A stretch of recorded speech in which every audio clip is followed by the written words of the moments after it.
if you're not doing the best you can do, then what's the point, you know?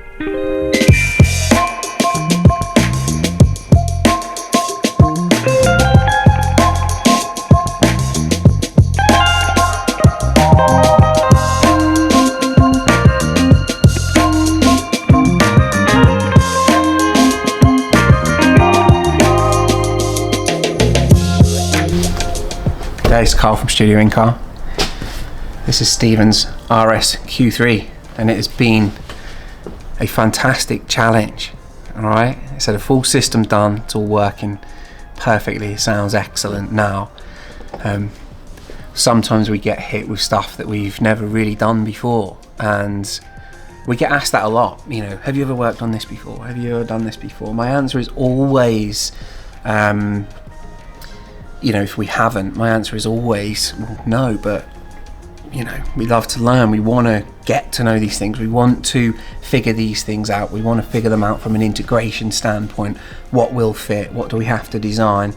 Can the things work? You know, the systems that we know work together, can we make them work in that platform? And yeah, it's always intriguing and sort of stirs up a bit of passion when you haven't done something before. So yeah, we've not done an RSQ3 before. We've, you know, you've seen us do sort of modern Audis and modern Porsche and VAG cars and things like that, so we understand the ecosystem, but this is the first one we've ever done that has had a Sonos upgrade. I haven't seen any Sonos badges on any speakers other than on the grills, so pray tell, you know how that story goes. It's got A to B amplification, it's got split amplification as well, so it's got half amplified from the MMI unit. It's an MMI3 car, which in itself brings up problems with integration, and then a booster amplifier underneath the seat, which runs pretty much everything other than a handful of drivers that the MMI unit runs in the glove box. So very, very intricate car to integrate this. Not many cars come through here where I'll book it for a solid week of research before we do the job, which is what we did with this car. You know, we figured out so many things and learned so many things about its integration, and here it sits now, fully done. So it's quite a proud moment. I'm quite chuffed for it to be has come out as well as it did. But it put up a fight, bless it. So this is, yeah, if you're familiar with the RSQ3 or the Sonos system, the Sonos system has tweeters in the pillars, mid-range on the dash, in the corner of the dash, which isn't a terrible location as long as you tune from its first reflection point rather than the actual driver itself. 8-inch mid-bass in the doors. This one, we've done rear doors as well. From factory, they have a 6.5-inch component set in the rear doors, and it has a plastic spare wheel well subwoofer, bear with me, which is right here. So, would I rather have a car without a subwoofer? No, and I'm glad they've done something to promote that sort of lower frequency extension in the system. Good for them, but for what it must have cost to do, I probably would try and do a better job. So anyway, that's been replaced. In its place is now an Audison DSP amplifier and 2 passive crossovers, something you don't often see here, but we don't see much need in making the rear speakers active, creating another potential phase issue, sort of time domain based from the rear doors, so we just keep them locked together, and then we can tune the left and right rear door in with the rest of the system as one fixed thing, left and right. So yeah, that's now out of the boot. In the boot instead is the CBA 250 Hertz woofer, so the 10-inch active subwoofer in there that you can just take out in seconds. That's in the boot. We've gone Melee Legend up front at the client's request. He's heard them speakers before, he really likes them, I really like them. They work really well in here. Each baffle in here isn't something that you can have as a file from, say, a different VAG car. All of the speakers mount in different ways in this car. There's like a 3-inch mid on the dash with a 2-prong affair, you know, that we've had to create mounts for. The tweeters are, they're on a friction fit, press fit inside the back of the pillar, so they work quite well. The mid-bass, 8-inch mid-bass adapter baffles have to be custom made and profiled, and same for the rear doors as well. So everything is sort of, you know, redesigned, and there's just another thing with this platform that is just something new. You know, its integration is new. All of the baffles for all of the speakers are new. You know, the actual system itself is something that we've not experienced before.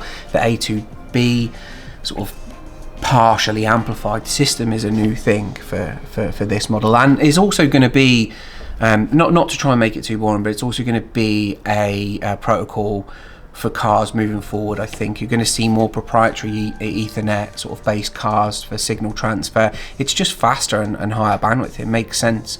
And A2B cars and stuff like that. So you're going to see them, and we're going to have to deal with them, you know, as time goes on. But case in point, we can obviously deal with them. This car sounds so much better now than it did when it came in, considering the Sonos system is a premium system. The client agrees. That's why Stephen came in. You know, it just sounded miserable. It's just a complete lack of soul. It sounds fully digitized. It just sounds fake. It just sounded like what an AI image looks like compared to a real photograph of something real, you know. So yeah, and he wanted it changed over, and it's just lovely now. What I'm going to do, I'm going to record some sound and I'm going to put it in an unlisted video, which I'll link in the description. You can go and watch that. Of course, it's a recording from a Rode sort of shotgun mic on the camera. It's nothing great, but it should give you I wish I'd got one before. I haven't. Yeah, but it should give you a good impression of you know what things sound like in there. It's got loads of energy now, loads of fun to listen to. Staging's really nice, especially when you consider the location of the drivers. It just worked out really well. So yeah, let's take a look around the car. As usual, the spec for us, which is laid out, you know, by the client most times, is we don't want to see anything at all. Everything has to be tucked away. But I'll show you this interior of this car's gorgeous. We have a nice DRC mount in there and stuff. You can see the sub, and I'll see if I can lift the boot floor and show you some of that as well. All right.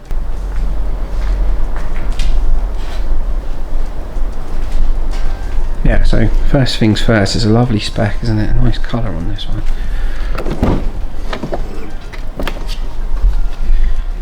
Got your door locations. These are triple deaden, so our standard deadening pack for the doors, the extended deadening pack for the doors, and then they're foam lined as well.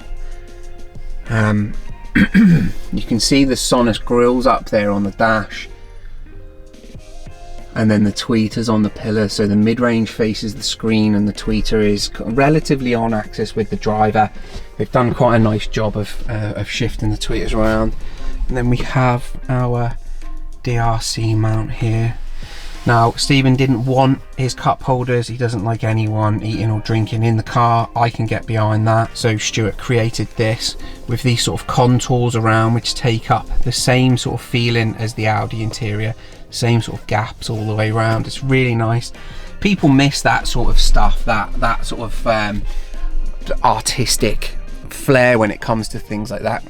We can obviously just make a flat panel, you know, and we can make it really flush and nice, but if we're seeing sort of contours and gaps in the dash all around here and stuff like that, you know, we may as well try and recreate that when we're creating a panel. If you're not doing the best you can do, then what's the point, you know? This is the new DRC MP as well, so let me just fire it up and I'll show you. The screen looks like it's going bananas here, but I'm going to assume that I have got my... let me just adjust my shutter speed.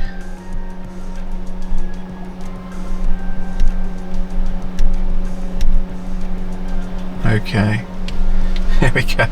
Now we can talk, all right? So yeah, my shutter speed and the frame rate of the sort of LED display there was obviously just screwing around with each other. But yeah, different input settings, so we can change over to a secondary source, or we can change to the, you know, the factory head unit. Tons and tons of things that the new DRC MP can do.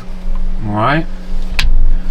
So yeah, I'm not playing any music in this video because YouTube will get right at us. But you know, usual sort of deadening on the doors, so these things are really nice and quiet. And Audis, they really do suffer with a bit of noise. They're not the quietest of the bunch. And there's your subwoofer box.